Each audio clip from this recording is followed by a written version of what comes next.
So, Dave, this is a huge subject that we are not going to do amazing, comprehensive justice to in 1 hour, because you could spend a lifetime trying to figure out how to build a brand. But I know that you have some real key pointers, some broken down guides to what it means to really build a brand that matters and that reaches people and that people connect to. So let's dive into it. What is the number one most important thing to be thinking about? Number one thing to think about is frequency, right? Which is a vibration. So any object, a product, a solution, a service, or you, right? And I come from that industry because I ran the most notable sports agency in the world. So building brands like Warren Moon or Troy Aikman or Steve Young or Evander Holyfield, these are brands. Now, in the past, we didn't know how to monetize those brands as well as we do now. But in fact, I think the trend is for those brands to encapsulate even leagues, teams, and organizations now, that individual brands will be utilized by investment bankers to take stock instead of just endorsement deals. But moreover, frequency.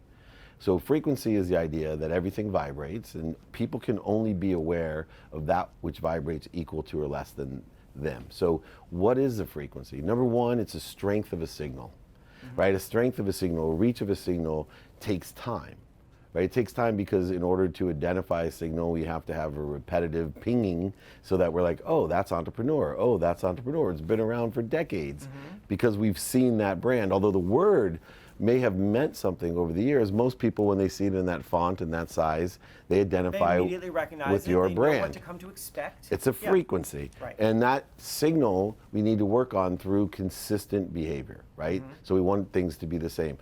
The second point is a spectrum. So a frequency, there's different channels, and some frequencies only talk to 13-year-old girls. Right. Right?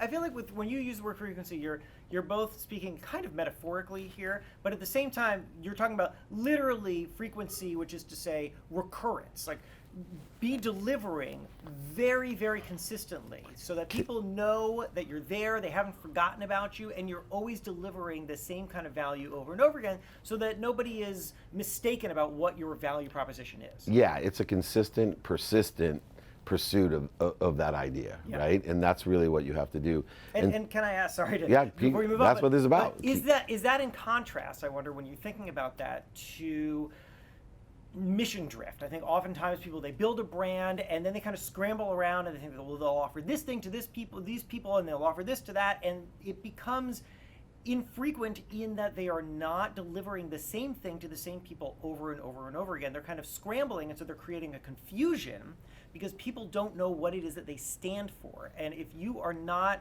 making that clear to people over and over and over again, then they're either going to lose interest or just be genuinely confused. Absolutely. Now, here's the interesting thing is we get into a shift in who and what people do. By 2027, over 50% of the people who work in America will be freelancers. So don't confuse the fact that everybody needs to build a brand. Right? We're talking about we're brand. talking personal brand. Exactly. Yeah. Or product brand. You don't need to. There's some solutions, products, etc., that are extremely profitable that no one will ever know about, right? You can have a company with a lug nut that is unique and has incredible IP, and that's a business, but you don't brand that. Yeah. Right? Nobody cares. Maybe within a tiny, tiny spectrum you might brand it, but maybe not. Right. Anyway, well, you're a respected brand within a very specific industry, and buyers who need to know that you're reliable to them, but you're not going out and building the brand the way that Coca-Cola builds a brand. Exactly. The way that Gary Vaynerchuk builds a brand. Exactly. Or Kim Kardashian or Kylie or whoever it would be. And that frequency, though, that is a metaphorical analogy, but it's also a mathematical one to me. There is a strength of a signal, and you can see it grow, and there's data and analytics that are following behind it, and so there's all these variables in a frequency, right? How many people view a frequency? And in the past, we used to use billboards and magazines, and that's how, and it was very hard to track. If this was on the table at Sports One Marketing, which it is, by the way, I have no idea how many people look at it. Right. But I have a lot of people through my office every day. But whereas now, when we view it in a digital format, we know exactly who's viewing it, for how long, where they started, where they dropped off, what was intriguing to. It's incredible. Well, it's very important that we continue to have the consistent, persistent push of that frequency, so it's strong, it's wide, so as many channels as we can. Right. And then the last one is the clarity of the brand. So Entrepreneur has a very clear brand, right? And when you get into the thought process or the confusion of brand, we don't have clarity anymore. What do they do? Is McDonald's about chicken, or were they the best burger? And you can see how people have picked up on the mistakes that large brands have made before. You know, Right. Coca-Cola, in fact, made a really big mistake when they were messing around with the original Coke Classic and spent all this money to brand something that they realized we were just confusing a frequency. Sure. Right? And so I think it's really important for people to, number one, separate doing business and making money from the marketing aspect, an annuity that you can provide. And the annuity is building this frequency. And the way that I look at it is, how truthful is that frequency to what you want to be? That, like, people just, they start confusing it, they start manipulating, lying, overselling, back-end selling. Energetically or frequency-wise, it doesn't resonate with people. People buy on emotion for logical reasons. Yeah. So brands can evoke motion, emotion. And we lose that. We sometimes tend to go for the credibility before we go for the emotional attachment. I'm a firm believer in my brands are going to hold a frequency that resonate with you in an emotional way, make me feel a certain way. Yeah. Starbucks makes us feel a certain way. Right. Very strong brand because of the experiential nature of it. It has an emotional attachment that I feel better. Whether or not the product is better or not is always a matter of how I feel. Right? Because it's subjective. Right. And so there's a kind of simplify and repeat element here. I mean, you had brought up Gary as an example of a brand, and that's true. He definitely has turned himself into a brand. But of course, most people are building brands that aren't people. They're brands that are products. And so the thing that they want to do is create a voice and then have that voice speak for the brand as a brand and build that relationship, which in a way I would imagine is harder because it's easier to connect with a human being than it is to a brand.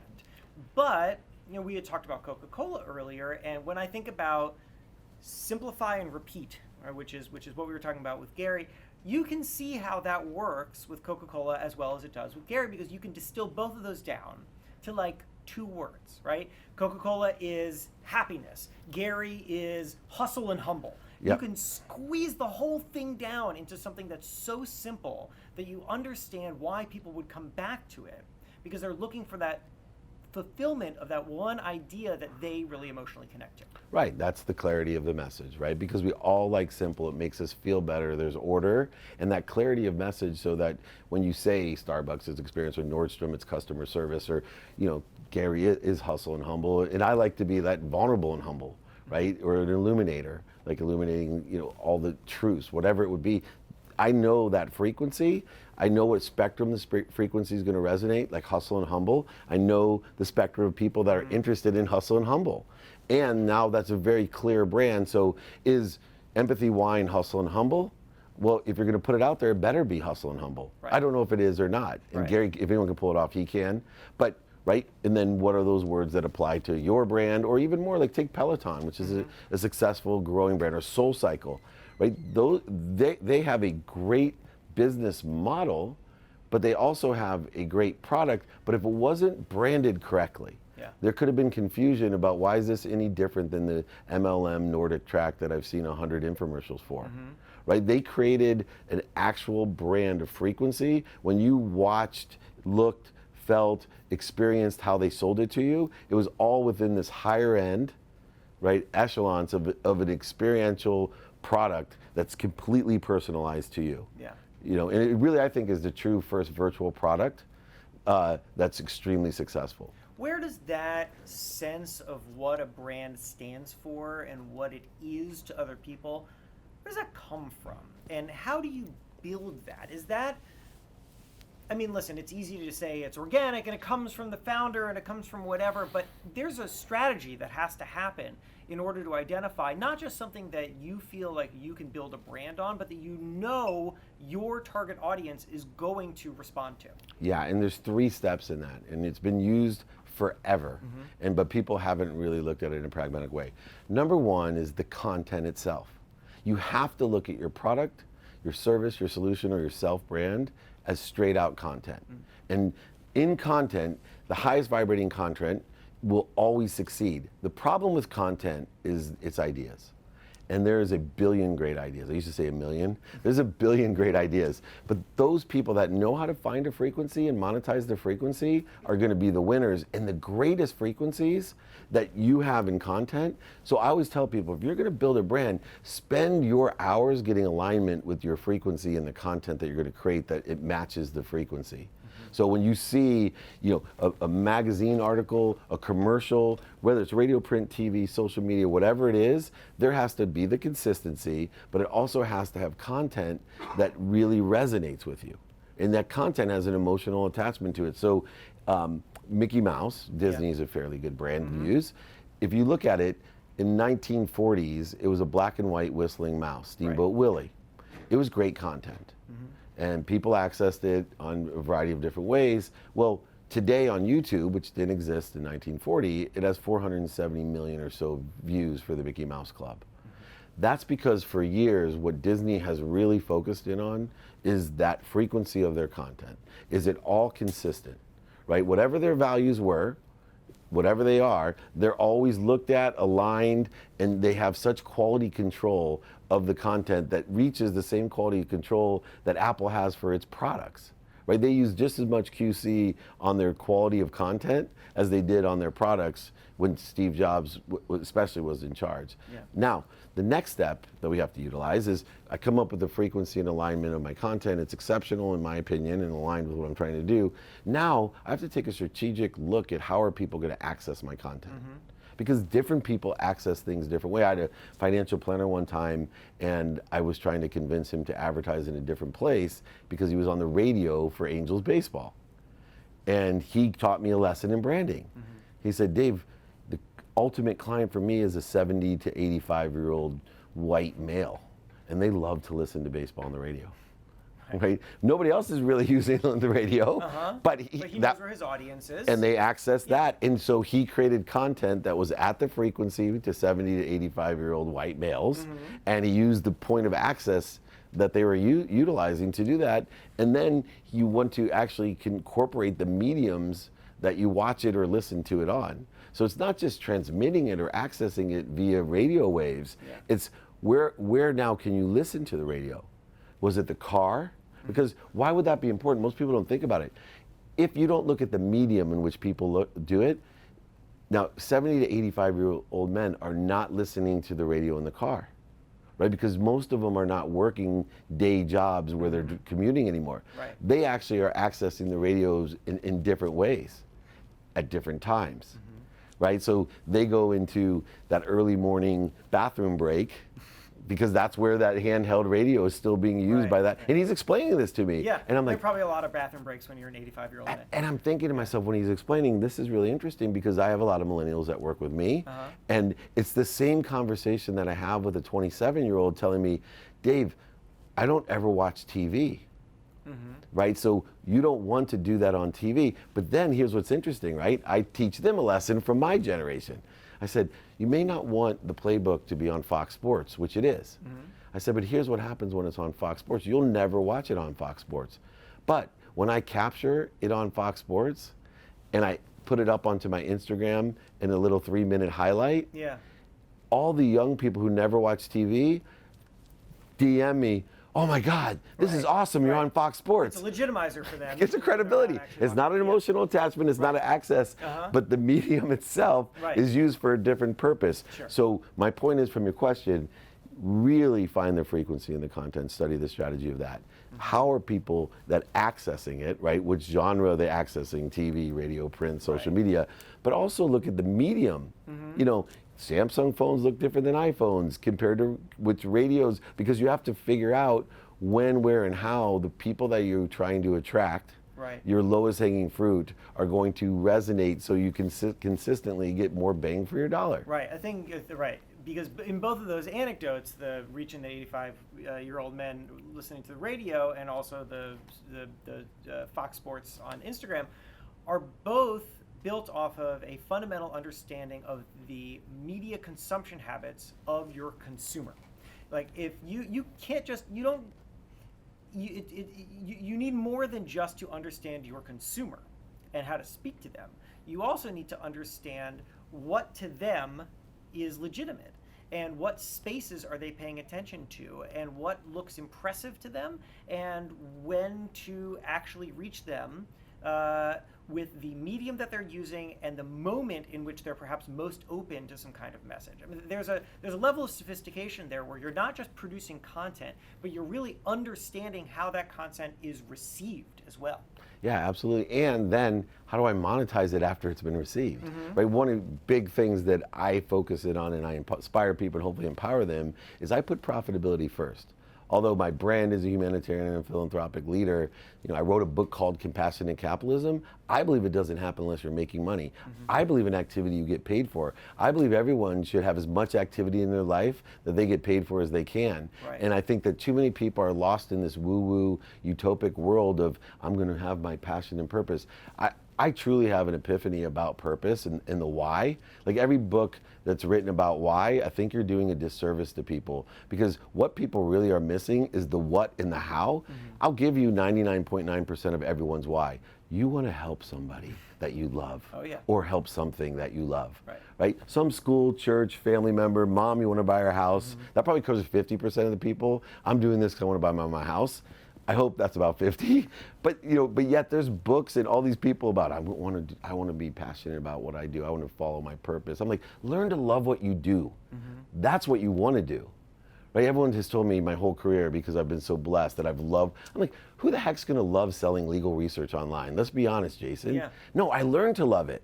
Right, I did all these things to infuse purpose because I knew what I wanted, which was to make a lot of money, right? And I had to figure out, my challenge was I was going to love learning how to get it and how to do it. Right. And so that's a really important part. So through this brand recognition, part of branding and frequency is, what good is it to build a brand that you're not going to get what you want out of it? And a lot of people do, like, you want to build your business, or you want to make money, or do you want to make, what do you want to do out of that brand? Because I do, believe it or not, there's people that have really strong brands, especially in the fitness world. They have built huge following, a huge brand, and they make no money. A lot of kids in esports, right? I'm a sports guy who's represented the greatest brands in sports, not just products, but people. And I see these esports stars that have far greater brands than what we see on TV, and yet they make literally no money off of their brand. Right. Well, it's funny. I had a friend who for a little bit went into the agent for esports space, and was finding it actually was really, really hard, because all of these big gamers had become so used to just getting free stuff, and that was what they thought of as their compensation, that they didn't want to stop that and start charging companies, because they thought they were just going to lose all their free stuff. And so it was a real problem, right? Here was a business opportunity. Here was a time in which you could convert, but they didn't want to do it because they were happy with the status quo. And the status quo was fine if you like free stuff. But if you want to think bigger and build a brand that will make you a lot of money, and hopefully, I would imagine, go beyond this momentary, small, weird niche fame that you have, then you got to start thinking a lot more strategically. And they weren't. And that is, I think, one of the reasons why my friend got out of that business. And I tell everyone all the time, I study history. And people are like, why do you study history? I thought you said don't stumble on the roadblocks behind you. I don't, right? I live in the present, I plan for the future, but why you study history is, look back at the NFL, which is the most popular sport, 2-to-1 to any sport in America. Players were paid $5,800 in driving cabs in the off season. This is historically what happens in successful sports, is that the talent that builds a brand and builds a game like that, they love the game so much that they would do it for free. And so they almost feel guilty and not worthy of actually sharing in the profits. We're here in New York City, and they have the Fortnite championships at $30 million. Right. That's no joke. Took a lot longer, put it this way, for the UFC to get their first $30 million purse. It's incredible. So let me rewind a little bit, because we're talking about making money off of a brand, but there was a moment in which you were talking about really converting, right? That you built this brand, and then a lot of people don't know how to take that audience that they've built and really convert it, which I think is, again, harder if you're a personal brand, because then you've just built this relationship with people, and now you're going to try to sell them, and that feels uncomfortable. But also, I think the same problem exists for just a product brand, in that, yes, at the very start, the reason why you're a brand out there is because you have some sort of product, but you don't know exactly how to pitch people. You don't want to hit them over and over and over again with the sales pitch. Instead, you want to do to bring up Gary again, the jab, jab, jab, right hook. Yeah. Provide value, provide value, provide value, and then make the ask. I think people are uncomfortable with the ask. They don't know exactly how to make the ask, and they're afraid that taking a relationship that they've built off of some kind of emotional connection and then turning it into some kind of financial transaction is going to just spoil the whole thing. What do you say? I say you're lazy, right? And I've told Gary this as well. I said, for me, jab, jab, jab means quantify the reasons, quantify them. Don't get lazy. Don't talk in a subjective, way of it's going to maybe do this or so. Like literally, if you're not ready to stand in front of someone with 120 value, what I mean is I'm giving you $100 and I'm going to ask you for 20 back. Can you see any reason you won't want to do that? Well, how do we do that? Quantify the reasons. After you have credibility and emotional attachment, which every personal brand does, or even product, quantify the reasons. I'm talking about money. Quantify the impact it's going to have on their life. Don't just talk about the emotional impact. Oh, your kids are going to, talk about, look, college, if you do this SAT course, right? I'm Sean Patel. You do this SAT course, I will raise it 40%. Kids who get a 40% score higher gets this much more in scholarship money, gets into these types of schools that get this much more salary the rest of their life. This relates into this much money. Yes, you have to pay $1,200 for my course, but I guarantee you that by the time they're 50 years old, this course has now netted $2.6 million minimum for it. I guarantee. Can you see any reason you won't want to do it? People don't go through the economic analysis. They're lazy. And so if you quantify reasons, quantify impact, and then quantify the capabilities, right? People get, very vague on their capabilities. I see this when you're raising money, which is a sale. Yeah. I always use this example. This guy told me the other day, he's like, oh, we're so successful, we have 300% growth this year. Oh, so you went from $1 to 3? Right. Like, don't be vague. Right? People read through that. All you're doing is creating a void, shortage, or obstacle for me to invest. Tell me what the numbers are. Yeah. Tell me what, where we are at. Quantify the capabilities that you have, and then quantify when I give the dollars, what capabilities I'm going to get from it. Right, that $80 net difference. That I'm going to give you 20. You want to be really clear on the value. Value first. Right, Telling people and what that value could you're be providing. considered jab, jab, jab. Impact quantified, capability quantified, reasons quantified. And I think if people would stick to this formula, credibility, emotional attachment, reasons, impacts, and capabilities, that you're closed, not just mentally, but being able to articulate it and also energetically. I think what made me a great salesperson is people say, well, you got to believe in what you sold. The only reason I believed, I carried an energy that even it wasn't what I was saying, it was how I was saying it, that people resonated and they're like, oh, there's no way I'm losing. Like, this is a great deal. Right. I knew I was overselling when people were like, okay, what's the catch? Because I got so excited and so passionate and so certain about it, they'd be like, what's the catch? Because I was so young, I didn't realize that people with more experience were like, all right, man, I've been here before. Quit overselling me. Just give me the exact numbers. Yeah. Can you give me a tangible example of someone who you think has done a really good job of showing that value, of selling that value, of not being afraid to make that pitch after they've built that relationship? Yeah, for me, I was a traditional business person. I was someone who fought Microsoft. I thought DOS, WordPerfect 5.1. Apple was for creative people. So I always go to Apple as someone that really did a great job, because there's a 5 to Thrive that exists with a bunch of different companies, but they did it better than anyone. They stimulated interest, they transitioned interest, shared a vision, but what they did, that's 20% of it, and a lot of companies can do that, is a company that can manage and develop a vision like Apple did, meaning that I sat on a plane with my BlackBerry and my IBM ThinkPad, and I was in the majority of enterprise customers. And I sat there in first class and I looked over one time and I opened my computer and it had viruses and it was taking forever to boot up. And this younger executive opened his computer right next to me and he was working. And I said, oh, are you in advertising? No. The CEO of this company in the Silicon Valley. I'm like, well, how are you using that computer? He said, what do you mean? I go, do you have Word? Do you have PowerPoint? Back then, yeah, of course. Yeah. And I was like, what? And I go, do you have no closed environment? He sold the computer. He wasn't working for Apple, right? I'm like, literally got off the plane and said, hey, order me one of those, computers. It works for an enterprise guy. Yeah. And then the next thing was getting rid of my, BlackBerry. Same kind of thing. All the different capabilities that they managed and developed literally through thriving, through other people's experience, that they were lying out in the streets to get the next one. Yeah. And they still do.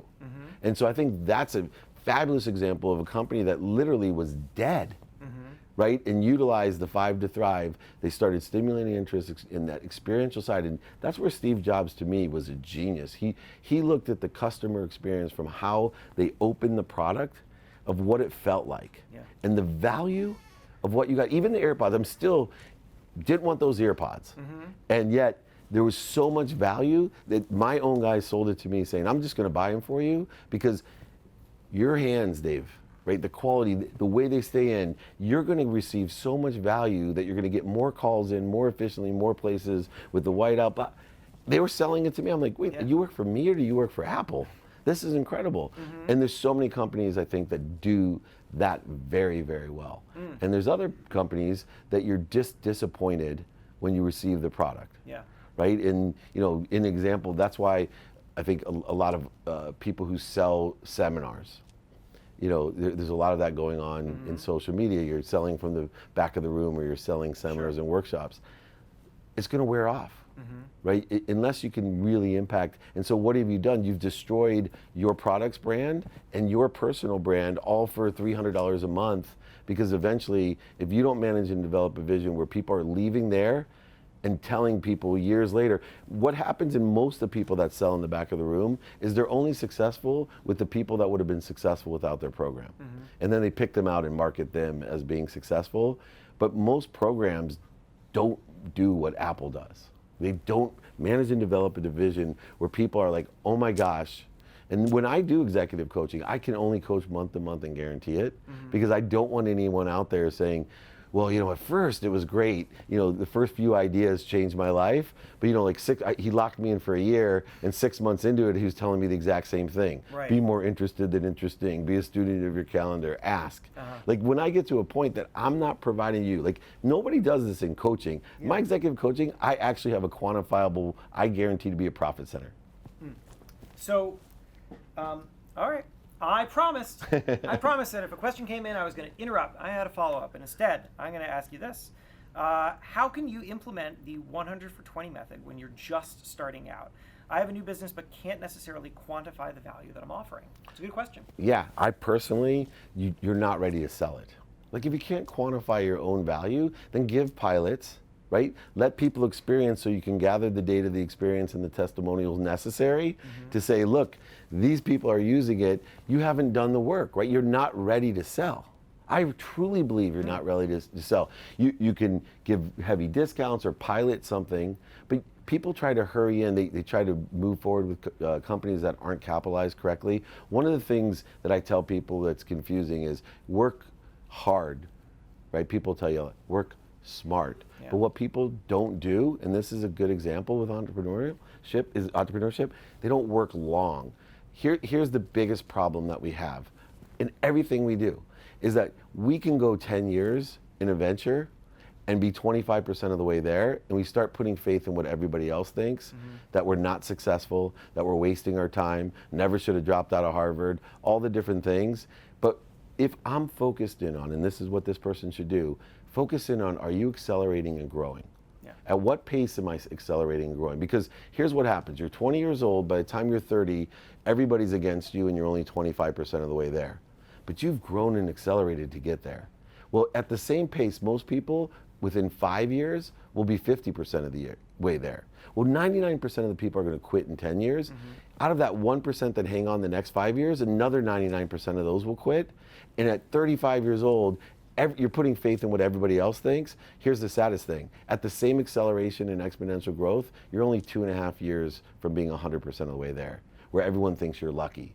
Then you're only 1 year and 3/4 from being 200%. Then you're half of that from 400, half of that from 800. That's how Jeff Bezos, 25 years ago, almost to the date, was in a garage telling people that I'm gonna have a bookstore online, and be worth over $100 billion and be the most powerful person in the world because I own the world marketplace.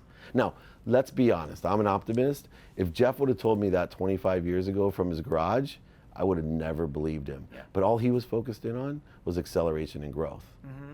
Right. You went big on the answer there. You went from somebody who has a brand new brand to Jeff Bezos and billions of dollars. So if I can distill down what Please. you just said. Which you're good at. Thank you. Thank you. So it's my skill set as an editor is to tighten. What you said is number one, think of this as a long game, and so don't be focused right now on making those huge sales immediately. Instead, start investing in the long term. And then number two, if you can't tell people the value that you have right now, which you can't simply because you're new, then you let them discover that value themselves by giving them something so that they can experience it and then believe you, which is something that you may not have to do down the line once you're an established brand and you know exactly what your value is and you have lots of people that are vouching for you. At that point, you can say, listen, we'd love for you to come in. Here's the price. Come on in. We'll help you out. But if you can't do that, then right now what you need to do is offer something. Something for free, something for discount, something so that somebody is willing to come in and check it out and learn for themselves that you do have the value that you say you have. But also ask for value back. So if you're going to discount or give something for free, then get what you want, which is the quantitative value or experiential data that they're going to give you. And people do it all the time. The biggest companies do it to small companies. I get more free stuff from being an influencer now because people want me to experience it and either help them tell them what value it has to someone like me or allow me to go share it with an athlete, celebrity, or an influencer so they'll even get a farther reach. But they all have to start there. If you think about it, if you can't articulate the quantifiable value, how can you sell it? There has to be, because people are giving you quantifiable money. Here's what people don't understand. We live on this earth at this vibration. There's one currency. It's called money. It really is. Money can take different forms, but that currency is an object of energy that you put into the flow. The analogy that I use is, there's a green card, there's a platinum card, and a black card, right? And the more energy you have, you put a green card into Amazon, it manifests a certain amount. Platinum card more, black card unlimited. Well, what we do in business is we understand that side, but we don't understand that faith, which can be quantified as what we think, say, do, believe, and our personal characteristics, our obsessions, addictions, characteristics, all of those different things that create our own energy. Faith is actually an object of energy that we put into the universe, right? That actually, I think, combined with money, when you have, okay, here's the quantifiable, now I can think, say, and do, okay, I know that if you buy my Peloton bike, that the quantitative value of living longer, or the pain that's caused, or not getting able to get to work, or being more productive and accessible, I can quantify to you what being more productive and accessible is, meaning providing more value to others, being accessible to others, and accessing what I want because I'm healthier. And quantitatively in a Peloton bike, show you why the $30 or $40 a month that it costs, that I can make you, and I'll show you a plan if you want, I can make you thousands of dollars a month if you're willing to invest and either one, have the potential, and two, be willing to use the product correctly. I'm going to throw a wrinkle in here, though, which is that for a new brand, like whoever our viewer was, you may not know how to describe your value in a way that your audience best receives it. You may know what you've built, but you may not know exactly what it is that your audience is connecting with and exactly how to reach them. And you learn that through data, right? So I say this because you were saying, if you don't know what your value is, but sometimes you may know what your value is, but you don't know exactly how your audience is going to perceive that value. And I'm sure you have heard from so many entrepreneurs who went out into the world and realized that they were talking about their product all wrong. They had solved a problem, but they hadn't solved a problem in the way that their audience was looking for the problem to be solved. Even if it was the same product, right? They needed to learn how to talk about it differently. They needed to learn how to present the solution to maybe sometimes a completely different problem. And so you learn that by going out into the world, by talking to your audience, by providing them something, which means sometimes you've got to steeply discount it, offer it for free, just so that you can start that relationship and start that conversation. And then you learn from them, and then you can shift how you talk about your value. I have a great example of that. Yeah. I've been asked to be on a board of a company, and in this space, there's a lot of different companies trying to monetize celebrity interaction and experience, meaning you can talk to this person, they can give you a cameo, you know, all these different companies that have an experience with Jason, right? Even Entrepreneur does it with our mentoring, right? One-on-one. Well, I was approached by a company that wanted to do that with celebrities, and their unique aspect is called Modi. They have 2 people here. It keeps track of the time, and it goes right to the credit card. Okay. Right, so your credit card, and you get paid automatically. Yeah. So Entrepreneur could use it for. My mind immediately said you're in the wrong place. Right? That's not a market, because celebrities will talk to you for free, and people aren't willing to pay for things that are free. In fact, one of the strategies I have as a brand is I go and re-engineer what other people give and charge for, and I just give it for free. Right, because I understand a different value in it. Yeah. Right, so someone's going to give a mastermind and it's $25,000. I'm going to offer that for free. Yeah, because then you've built that relationship and you can do something with that relationship. Right, and people that can afford that and want to go that and have that brand, I can do a much bigger business deal once I have credibility, emotional attachment, et cetera. Yeah. Well, I looked at it and said, where's the real use of something like that? It's in lawyers, right? I come from a law background. Why would it be lawyers? Because there's a two-way disruption right now. Yeah. I'm a lawyer, you're my client. The one thing that you hate the most is calling me, because I charge $500 an hour as a lawyer, and you get on the phone for 1 minute to ask maybe a simple question, or maybe it's just to ask me out to lunch, and it goes to 20 minutes on billable, and it's literally 20 minutes, a third of $500 to call me for 1 minute, because I have to round out. And I have to overbill you, because my biggest business issue is it's not the work that I do, it's collecting. Right? It's 20% the work I do, it's 80% collecting, because everybody knows their lawyers are exaggerating, aren't really figuring out what the costs are, so they built in a discount, so you feel like a nice guy. Okay, Jason, you know, I'm only going to charge you for 10 minutes. Meanwhile, this actually, imagine how nice it would be as a client that I could lower my rate to $100. You call for 8 minutes, and you know that exact amount of minutes gets charged to your. I don't have to collect. I'm actually making more money because 80% of my work is in collecting. I have no collectibles. Right? No receivables at all. And I can charge you literally 80% less, $100 an hour, and you have no concern about being exactly charged for what you talk to, because it's right there in front of you on your bill. Right. That's understanding the marketplace enough to identify multiple pain points from both sides. And by giving it for free and allowing people to use it, there's been all these other people now that say, you know, coaching. Right, I'm using it for esports training. I built the Meltzer Academy for, you know, forget sports anymore for me. I want to get the top 40 players in every single game. I don't care what games come out, because more kids want to be coached in Fortnite than they do baseball anymore. Yeah. It's true. I got another one. Here we go. I have a brand. This comes from Lena, but I'm extremely camera shy. Is it okay if I hire someone else to represent the brand on social, even if it's not associated with their why? What should I look out for? It's an interesting question. I like that question. Coming from an agent, of course it's okay to have somebody else that is a professional, that can convey and articulate and have a forceful and resonates with people. You know, that's why actors are in movies, not the actual person that they made the movie about. Right? Leigh Steinberg was not in Jerry Maguire. He would have been horrible. It would have been the best sports movie of all time, or romantic sports movie of all time. So absolutely, what you should look for, though, is someone that is conveying that message with the signal, the frequency that you would do it in an optimal world. If you dreamed that you were doing it how you want it done, that's the person that you would like to do it for you. And sometimes someone even has more frequency, and you actually are just buying someone that already has that frequency, and you just know, wow, Jason is the exact personality that I would like to represent this product as, you know, the chief editor of Entrepreneur. He has the credibility, his emotional attachment and audience is exactly what is aligned. If in a perfect world, I could do what you do, because our personalities, we both interview, but our interviews go completely different, because like you said, you're an editor, you get and narrow down, where I have this experiential side of me where I want to get into the playbook side.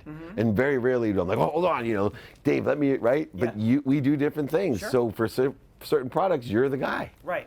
But what do you do then if you've hired someone, and I totally agree. If you're camera shy, you're not going to represent your brand well. So don't be the person who's the forward-facing part of the brand. But here's the problem: if you go out and you hire somebody else, and that person becomes the face of your brand, but they're not you, they suddenly have more power perhaps than they should. Or if you end that relationship, that can harm your brand. And we have seen that happen, right? There are two recent examples. HQ Trivia, which had that guy who was the host, and everyone loved that guy, and they felt an allegiance to that guy. That guy just left, and I think that HQ Trivia took a hit on it. And then, of course, very famously, Verizon. I was going to say, yeah, right. Exactly. Verizon, which used this guy as their spokesperson for quite a while, and then now he's pitching for the opponent. The exact opponent. So what do you do? Yeah, and the same thing's happening in sports as well, right? We have athletes that are controlling and dictating trades, free agency, and destroying brands. Yeah. Right? And the owners are sitting there at the mercy of an individual brand. Right. And it's only going to get worse. Look, you can't do anything about the person leaving, but what you can do is do good lawyering. You really can. Because remember that the value diminishes exponentially after services are rendered. Yeah. So I use that in my negotiation as an agent, right? If the fear is you're going to leave and diminish my brand, then you have to protect yourself when you're negotiating and the person, this actor or this influencer, really wants the money, sees the opportunity, nobody knew who that Verizon guy was. Yeah. So you could have easily locked him in and made sure that he never could work for another. And there's different ways to do that, for example, than just having a non-compete, non-circumvent clause. Yeah. There's a lot of ways to have continual hiring clauses where after a certain time, if you ever do not want to be the spokesperson, that you can remain as a consultant to the next spokesperson. So basically what you're saying is we have the right to have, if you're super successful but want to move on and make more money, we're actually going to hire you, trap you into being hired. Now that non-compete, non-circumvent continues because you're an employee of mine. Yeah, right. So you can't control the relationship, but you can control how you enter the relationship. Yeah, and the outcomes. Yeah. I wonder if there's another kind of element to it, which is the way that you present that person. Because of course. I would not diminish the presentation. So, because when you start going into that right off the bat, that energy of presenting him not fully the person, you won't get the results that you're looking for. Well, but there's also a difference between someone who's clearly a spokesperson and someone who seems to be the brand. Like I would say actually there's a big difference between the insurance companies have this problem too, right? You know who the key in my business, it was called the 250K person. So there was one person, Flo. There's one. We know the people for Allstate. Yeah. You see the picture in my head. Is Allstate still the brand? And now we have Nationwide. Think about the person and the great jingle that they have. Right. Yeah, so what do they do? It's an evolution. When they start out, it's not really the brand, but the winners become the brand. When they pick when you actually do your job better and pick the right person, you actually run a fear and you have to mitigate the risk that, wow, I did a great job picking the right spokesperson, right. But who's bigger, the spokesperson or my brand? Yes, that's and right. they're so tied. And if he says, I don't like the brand anymore, that hurts you. Right. The jingle, you said as soon as you said the jingle with Nationwide, it's like you got Nationwide. but it's everyone hates me right now because all night they're singing that. I was thinking about that. Yeah, well, that's better than like the PJ Masks music that my kid keeps sticking in my head.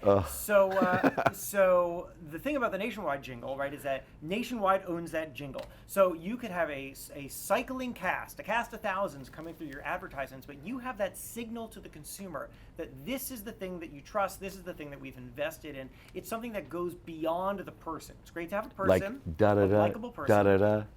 Like that. And they change personalities all the time. They protected themselves. That's one way of protecting. Built trust into this signal that they own. A frequency. Right. That's right. Hear it over and over again. There's no better articulation of frequency than the jingle that you hear every single time you engage with that brand. That is frequency. Yeah, and I've used it literally with Uncle David, right? Because I started realizing there's nobody at my frequency dealing on Instagram particularly, right? That I'm kind of the old man of the river. And so I decided, who do you want to go to for advice, right? It's not your dad, because there's all kinds of emotional problems with dads, Yeah. right? You want to be Papa Dave, right? It was Uncle David.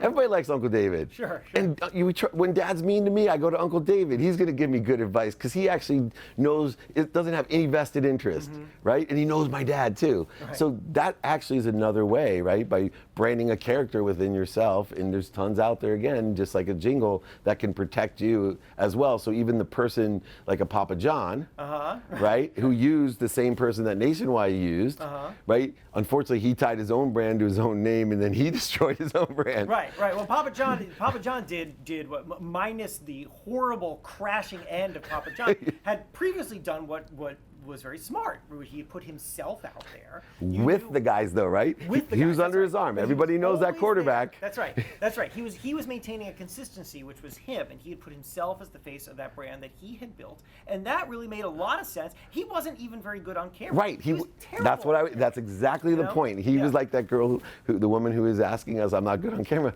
but what he was good, it made him look funny, because the guys he had with him on camera is super good and super expensive, but he saved himself. If he would have kept his own brand at a credible level, he could have replaced that quarterback any day of the week. Yes, that's right. All right, Dave, we only have a few minutes left, so I want you to give our viewers some homework.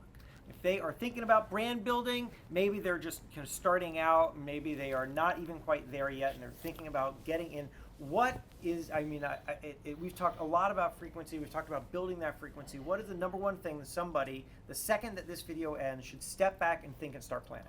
I think that 5 steps that we talked about under the context of what branding is today.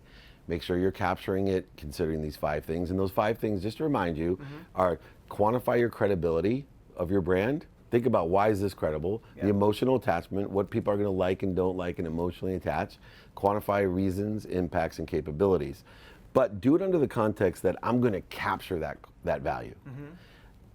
Amplify the value and perpetuate it. What we talked about earlier, where I wanted to close, was that I don't think enough people realize that there's a whole world of repository. And that repository is perpetual. And that as your brand grows, make sure you have a strategic use for all that you've captured, amplified, and perpetuated in the past. You can actually not only be consistent every day, but go back and repeat and exponentially grow the repetitiveness by repositing. And I hate to use Gary again, but there's others. I do it. Mashups, right? Continually playing stuff from 3 years ago, mashing up and creating and showing yourself, I said this was going to happen, now it happened, right? That's a perpetuation of your brand. And so I think if you stick to frequency and think about is how strong is my signal, how wide is my spectrum, and how clear is my message, which is value, how clear, and I always have one question, right? Can you see any reason, me, myself, on my own product, service, or solution, or my own brand, can I see any reason that somebody wouldn't want to do this? Like literally be able to answer that question under the guise of 120 value. I actually still today, as part of my meditative practice, I look out in my room every morning and dream that it's filled with $100 bills, and take an energy of what's it going to feel like today to hand out hundreds and ask for 20 back.